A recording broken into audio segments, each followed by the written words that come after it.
Hello friends, math master board exam में आप सभी का स्वागत है। मेरे दोस्त, मैं आपके सामने 10th मैथ बिहार बोर्ड एक क्वेश्चन समानांतर श्रेणी से लेके आया हूं। देखिए क्या कहता है। यदि समानांतर श्रेणी का nवां पद 5-3n हो तो इसका सार्वंतर ज्ञात करना है। मेरे दोस्त, डी ज्ञात करना है, सार्वंतर पूछ रहा है। तो ऑब्जेक्टिव क्वेश्चन है, इसको इस तरह से क्वेश्चन रहेगा तो सार्व अंतर वही होता है मेरे दोस्त जो n का गुणांक रहेगा। n का गुणांक कितना है?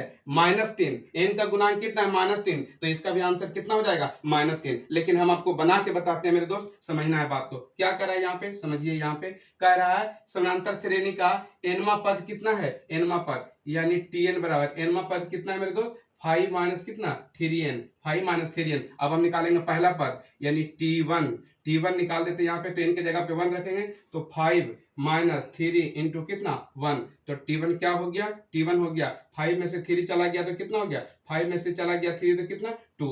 चलो यहाँ पे 2 हो गया। अब निकालते हैं t2 निकालते हैं मेरे दोस्त। t2 निकालते हैं तो n की जगह पे 2 रखेंगे तो यहाँ पे कितना? 5 माइनस 3 इंटू कितना? 2।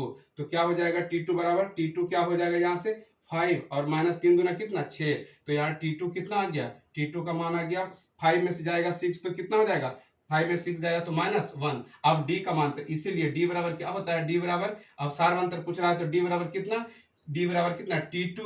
t2 और माइनस कितना होता है? t1। ठीक है मेरे दोस्त, तो यहाँ पे t2 का मान निकाल के मेरा कितना आया है? t2 का मान निकाल के कितना? -1। और ये माइनस t1 के मान कितना? t1 के मान कितना? 2।